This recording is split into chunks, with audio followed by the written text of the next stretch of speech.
Okay, this is a Dungeon Raids 3 Part 2. Um, I'm only gonna do two parts to this. There is a third part that features like a small boss, but he's not really the main boss. We actually kill the main boss in this video. So I'm gonna just save you guys the effort of looking at another video just by cutting it out, because it's not really worth it just to see us fight the main boss. I mean, the last boss, because he's not even a main boss and he's not that big or whatever. I'm gonna pick up off of where I was last time. There's only a few classes I really kind of want to mention. It's Death Knight, Paladin, Rogue. I really want to talk about Druid, but the fact is, yes, I'm very biased on this. I don't even play. I don't play as Druid, and I don't even really know that many people who are Druids. So I can't really speak on being a Druid. But Paladin, what you're gonna want to do is tank, and I believe Druid works this exact same way. So Druid, just listen. Whatever I say about Paladin pretty much applies to you. Paladin, what you're gonna want to do is tank, and if the healer isn't doing his job, what you're gonna want to do is heal. Basically, be backup healer for the healer. Sometimes the healer just does not have enough mana to heal everybody. Or if it's not like a smart healer, what he's gonna do, the healer is gonna heal every 3 seconds. When I first made my healer, the one that you're seeing right now, I was just the most non-smart healer. I still basically am.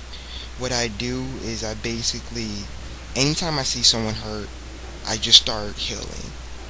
People don't criticize you as much if you can do that, but you run out of mana way quicker versus waiting for a person to get halfway down on their health, then you start healing, because it'll save you a lot of mana versus healing them every time they get injured. Then you start decreasing your mana. Back to Paladin. Paladin, if the healer's like that and the healer's like healing people every time they get injured, they're gonna run out of mana, which means that they're gonna not be able to heal anymore, which means you're gonna have to back them up by healing people, at least until that specific fight is over and they can take a mana break. The same goes for Druid. Rogue, what you're gonna want to do is get behind them and just start attacking them. Rogue gets better as soon as you get the dual wield ability. I don't know if it starts with the dual wield ability, but when you get the dual wield ability, it starts getting better for you. You guys can, I believe, use leather armor, and I don't know about mail, but I'm pretty sure you guys can. Yeah, I know for a fact you guys can use leather armor. And what I want to suggest to every class is to do the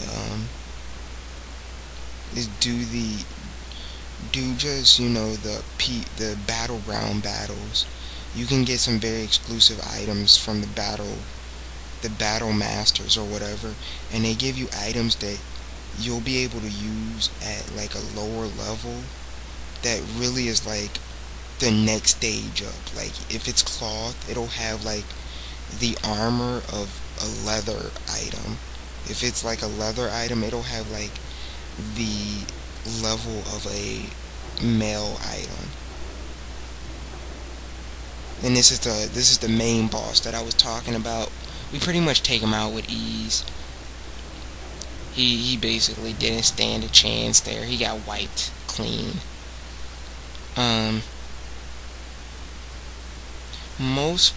The thing about World of Warcraft is a lot of the boss battles, if you concentrate on any boss and you use multiple attacks on that boss, the boss will go down with ease. The only time you might have a hard problem with a boss is, say, you have to focus on other people, or you have to focus on other stuff, like other enemies that might show up during the boss battle. Then you might actually start getting difficult problems. Besides that, you should really have an easy job with boss battles unless someone's not doing their job or something like that.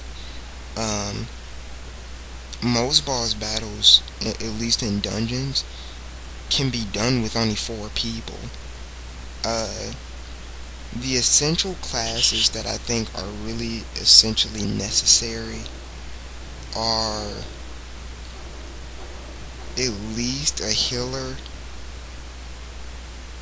and hell, dude, really the only class, I'm not being biased here because that's a healer, because my main class is actually a warlock, but really, as long as you have a healer, you can basically live through anything.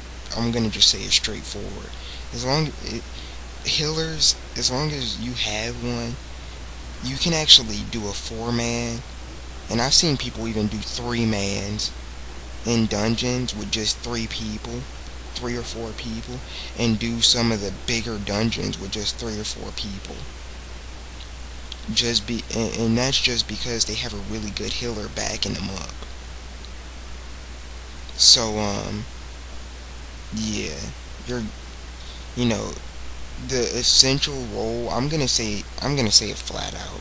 I don't know if this is out of being biased or something, but the best role, just so far as, I'm not gonna say it does damage. I'm not gonna say it's like the best role so far as damage, but the most important role, should I say, is the role of healer. So you healers out there, you guys are actually really important.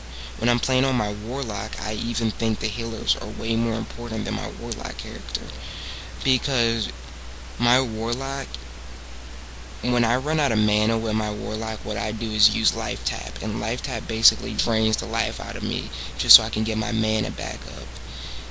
And bam, when you're doing that, you should always have a healer backing you up, or you're gonna end up like killing yourself just trying to get your mana back up.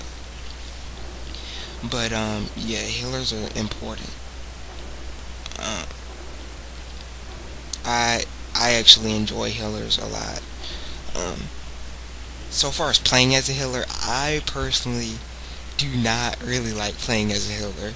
You see this character as a healer, but I don't. I love my warlock over my healer any day of the week. That's why warlock's my main class.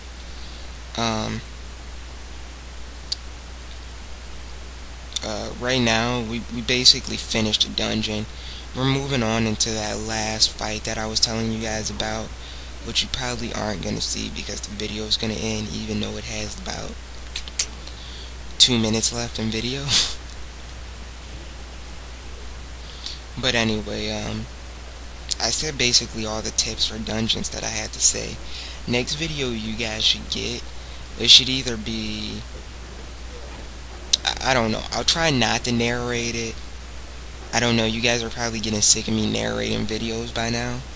I'll try not to narrate it, but I don't know, like, it's just so hard getting actual music to play for it, because I don't want to put some music on there that's like considered stolen and YouTube takes it down. I'll try to put some music on the next video, not making any promises. If not, I might just make it a straight just audio. Like, it might just be a straight up dungeon run. I'm trying my best not to narrate the next one. I cleaned my computer so I can put more videos out. I have about 40 gigabytes now that after cleaning my computer. It's actually a 250 gig computer. I know nowadays that's not a lot, but when I got it, it was. running out of time. See you guys next time. Bye.